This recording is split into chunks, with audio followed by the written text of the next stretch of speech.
మారుతి డైరెక్షన్లో దానయ్య గారు ప్రొడ్యూస్ చేస్తున్న సినిమా రాధా. పోస్టర్స్ అయితే చాలా బాగున్నాయి, చాలా కొత్తగా ఉన్నాయి. రెగ్యులర్గా వెంకటేష్ ఆయన సినిమాలు కాకుండా ఉంది. సూపర్ హిట్ అవ్వాలని కోరుకుంటున్నాను. Thank you. గీతాట్ సినిమా ప్రస్తుతం మారుతి చేస్తున్నాడు కనుక నేను మారుతి గురించి చెప్పాలి.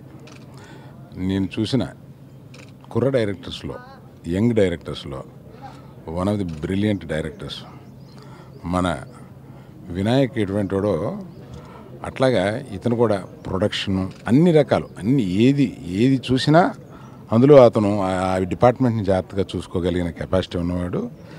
ఈసారి గీతాట్ సినిమా బాగా తీశాడు, నేను చూశాను.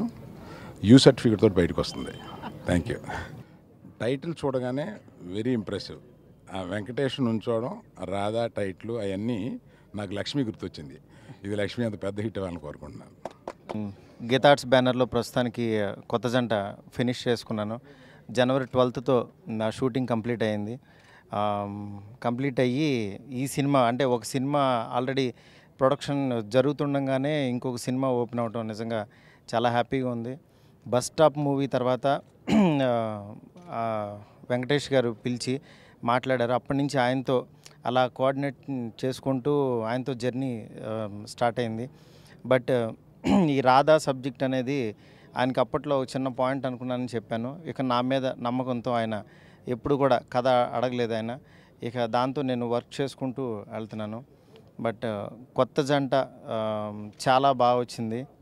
డెఫినెట్గా అది అరవింద్ గారు ఇచ్చిన బ్లెస్సింగ్స్. నెక్స్ట్ గీతాట్స్ బ్యానర్లో క్లీన్ ఫిల్మ్ తీయాలని తీసిన సినిమా డెఫినెట్గా చూస్తారు. నేను చెప్పడం కంటే కూడా నా పని మాట్లాడుతుంది. నెక్స్ట్ అట్లాగే ఈ రాధా అది సెన్సార్ అంతా అయిపోయిన తర్వాత కొత్త జంట ఈ రాధా నెక్స్ట్ మంత్ మార్చి 2nd వీక్లో షూట్కి వెళ్ళడానికి అన్నీ చేసుకున్నాను. యూనివర్సల్ మీడియా బ్యానర్ మీద దానయ్య గారు ప్రొడ్యూస్ చేస్తున్న ఈ సినిమా డెఫినెట్గా నా కెరీర్లోనే నాకు ఒక టర్న్ తీసుకుంటుందని, పెద్ద సినిమాగా వచ్చిన ఈ సినిమాని ఎలాంటి పరిస్థితుల్లో కూడా వెంకటేష్ గారికి రేంజ్ని మరింత పెంచే విధంగా తీస్తానని చెప్పి మనస్ఫూర్తిగా నమ్ముతున్నాను.